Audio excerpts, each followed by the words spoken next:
Inoue is in big trouble. July 27th, Naoya the Monster Inoue will take on WBC and WBO Super Bantamweight champion Stephen Cool Boy Fulton. This is a stylistic nightmare for the Monster. But first, let's break down the facts and some stats real quick, and we'll talk about their styles, their keys to victory, and my prediction for this monster fight.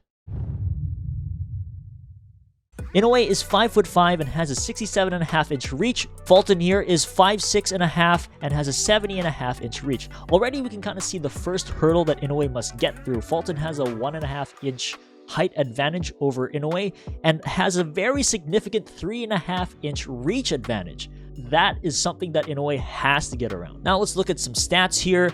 Both of them are undefeated, but there are two key things that I noticed that we need to talk about. One would be the power difference. It's clear, it's very clear that Fulton isn't a power puncher. He's an outside fighter, more on that a little later. That's typical with outside fighters, outside boxers, whatever you want to call it. Their style leans towards ring generalship and outpointing your opponent. You're not really there to knock someone out. In this fight, Inoue definitely has that power advantage. The second factoid we should really take a look at here is experience. Yes, it's true, they both have similar amounts of fights.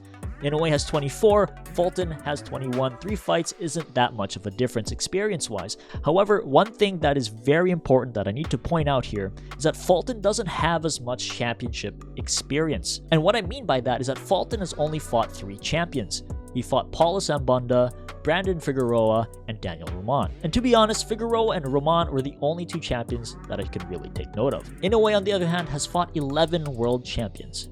Some notable ones would be Donaire, or Donaire for some of you. He fought him twice. He's also fought Ryoichi Taguchi, Jason Maloney, Jamie McDonald, and there's a couple other theirs that I'm not going to mention.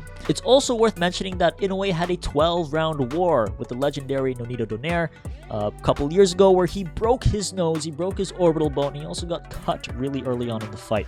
That sort of damage really shows what a fighter is made of.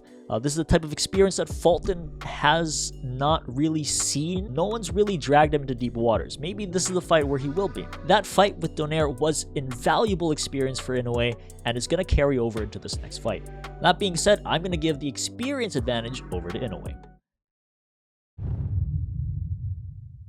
Let's talk a little bit about their styles here. Inoue is a classic pressure fighter, and Fulton is a classic outside fighter. Like I mentioned earlier, outside fighters prioritize ring control and outpointing their opponent by staying on the outside. And what I mean by staying on the outside is that a fighter stays out of range and out of danger. Both of them are really good at their respective styles. However, the reason why I think Inoue is in trouble is because Inoue has never faced a top-tier outside fighter like Fulton. He's a very, very, very tricky fighter. Inoue has mostly fought boxer punchers, brawlers, and other pressure fighters. He's never really stepped into the ring with an outside fighter. Fulton is a very tricky fighter. He's very difficult to catch, and Inoue is going to experience that firsthand. Fulton is very light on his feet. He's very defensively sound. He's got a really good jab. He's fast, and he's excellent on the back foot. The only thing that he really lacks is power. A lot of his opponents that he's faced, they're not really fazed by it.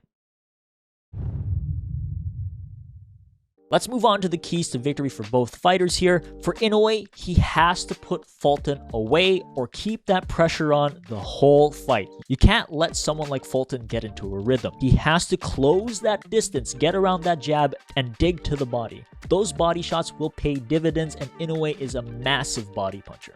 Outside fighters like Fulton rely on their footwork and mobility to stay out of danger and stay out of that pocket. If you target the body, you'll get the legs, and if you get the legs, you destroy a fighter's mobility. So I think if Inoue is going to win, he has to dig to the body and he has to pressure him early.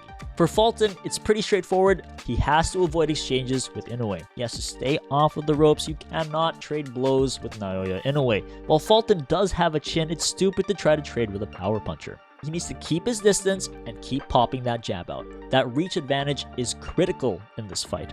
With that jab, you can disrupt Inoue's rhythm, and with disrupting his rhythm, you disrupt his very deadly combination punches. In a situation where Inoue does get close, Stephen Fulton has one trick up his sleeve: the clinch.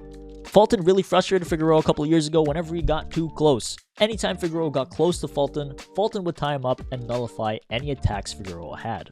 A combination of all those things are the key to victory for Fulton here. Now let's move on with my prediction. This is my verdict. I love Inoue. I love that he's going for a 5th division title. I love that he's bringing more attention to the lower weight classes. My heart, it says Inoue. I want to go with him. But my head says Fulton. All right?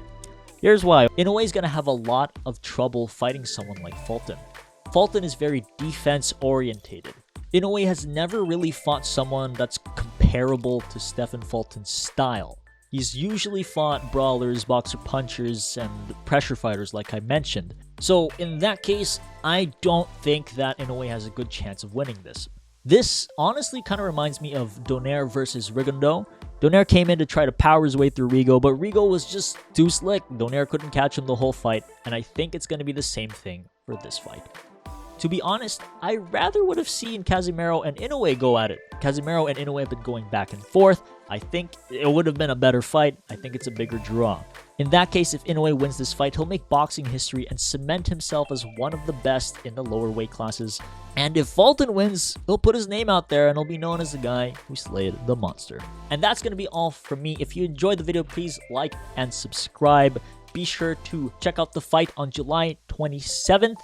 Let me know how you think this fight is going to go in the comments below. Be sure to keep it civil. And with that being said, my name is Gino. Thank you so much for watching, and this has been Gino's Fight Corner.